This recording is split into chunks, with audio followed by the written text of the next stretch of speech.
Ụtụtụ ọma nụ ụmụ ọdịnala Igbo. Nkwa ọma nụ, anyị asakwana chi.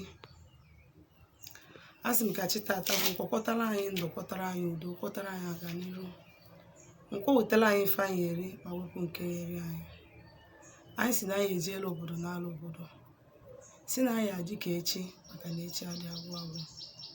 Nsị ka chi anyị na ezumezu anyị na chi nkwọ na mmụọ niile anyị na-achụrụ aja gozie anyị tata bụ nkwọ.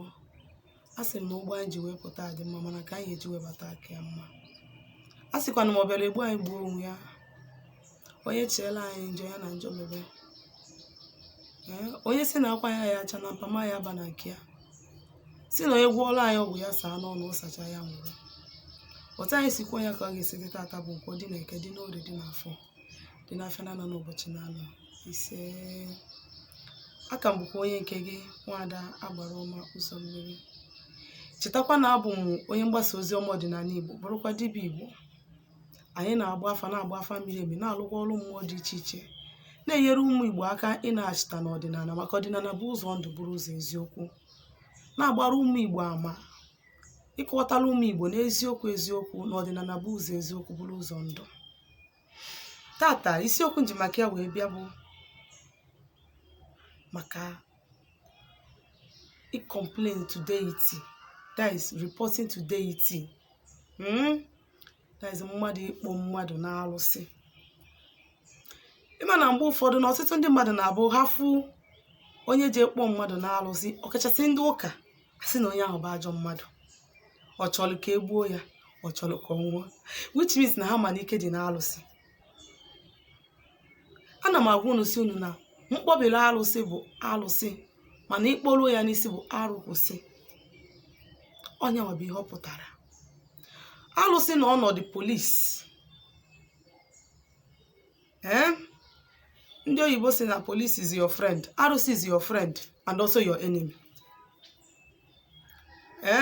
Maka na ọ bụrụ na aka gị dị ọcha, ọ bụrụkwa maka polisi nke obodo anyị, aka gị dị ọcha, o nwere ife jikọ gị na polisi.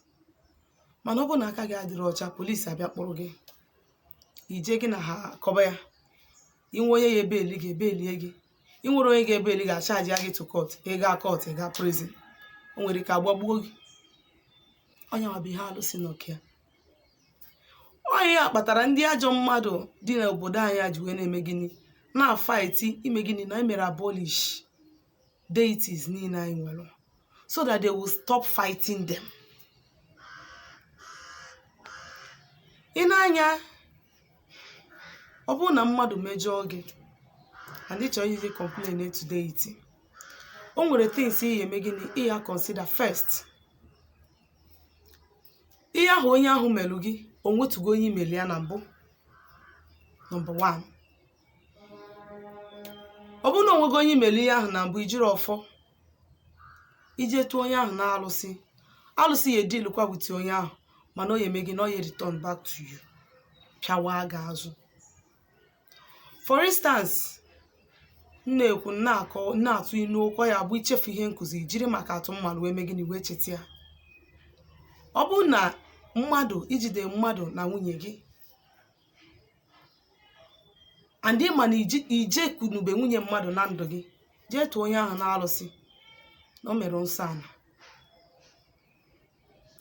Mana ọ bụrụ na ije kunugo nwunye mmadụ wee jee tụọ onye jekwuru nwunye gị na alụsị, o jechaa mechaa onye ahụ ihe, ọ nachikwute gị maka na ijiri ọfọ. Ọ bụrụ na gị na mmadụ mere biznes, onye ahụ rie ego gị, andị ma na gị nwa eritugo ego mmadụ onye gị na ya mere biznes, ejekwana na arụsị. Ije onye alụsị pụọ mechaa onye ahụ ihe, ọ nachikwute gị maka na ijiri ọfọ. Ọ bụrụ na ị ma na igwotugolu mmadụ ọgwụ okeke ma nga n'iru, mmụọ onye ọzọ ka ya bịa gwọwarụ gị, ijebe na arụsị ka ije complain ele arụsị, o jecha ọgwụ ahụ nachikwute gị. These are the things you need to consider first before ikwuwe okwu gịnị, ijeje kpee mmadụ na alụsị. mana amana na som arụsị bụ ọ pụọ ọgụ o gbuo onye melụ datin ma ọ bụ na onye ha chọrọ ịbịa mee ya peace ọ bakwuru ụmụaka ya. Nwanne ya ọbụla je weta ihe ya ọsọgodo ya bụrụ fon ya yuzube fon ya alụsị ahụ abakwuru ya. Maka ndị ọ na-abụ ndị nke ha nwụọ eje na-eke ihe ya nwere marụkwa ihe gburu onye ahụ so that ihe gburu onye ahụ ya mee gịnị bịa gbuo gị nwa echi. Ọzọ dịka ibe ya bụ na ọ bụ niile siga anya fụ na iji ọfọ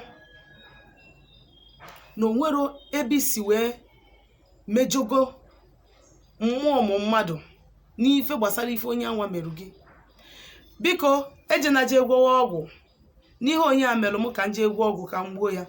Na Chukwuemeka mụ na ya merụ biznes, Chukwuemeka eli ego m ka m jee gwọọ ya ọgwụ na ọ ya anwụ. Don't do that. Bịakwute alụsị. Enwere mmụọ na-apụ apụ na arụsị ọcha ọrụ iji ọfọ ka alụsị jee lụọ ọrụ gị ọrụ gbatara gị ụgwọ gị iwere ego gị na-ana asetụla arụsị ya bụ onye ji gị ụgwọ adịkwa free ma ọ bụ na ọkwụ ụgwọ ya. Ọ bụ na ị bịa ịkpọ mmadụ na alụsị onye ahụ ji gị ụgwọ, for instance onye ahụ ji gị 1 million naira, ị na-agba ya ụgwọ ahụ na-agba ya ụgwọ ahụ na-agba ya ụgwọ ahụ chọrọ ịkwụ gị ya iwe bịakwute alụsị wee complain na alụsị like ya isi alụsị na onye a ga-akwụ gị ya times 10. Ị gwara alụsị ka ọ ya emelụ gị mgbe ahụ maka onye ahụ ekotego. Ịgwacha ya alụsị wee lụọ ọrụ ka a ya esi wee lụọ ọnya within 1 week alụsị apụghị ọgụ, within 1 month ị na-enwetazi result from that person. Alụsị wee jee gbasịa alụ gị ụgwọ gị onye ahụ nwewe problem, o nwee ego ya ejebe ya n'afa ma o jee jube ese ma ndị nke ya ndị fụrụ ya n'ala alụba nlọ n'isi ya ewee jube ese ma mmụọ aha na-apụkute ya ọ na-enwe strange things dịka asọm alụsị anyị ji alụ ọrụ mgbe ụfọdụ nwee eke onye ahụ dị na rum ya ọ gbachisie rum sọsọ ya nọ ọfụzi onye nọ ya n'elu na-achọ ka ọ tọdụ ya n'onu. Mgbe ọ ya azọlụ onwe ya o mepezi anya ọfụ na ụzọ ọ kpọchiri akpọchi wee nabawa mepeziri emepe. Ihe a niile bụ strange signs alụsị anyị ga na-eji evisiti onye anwa.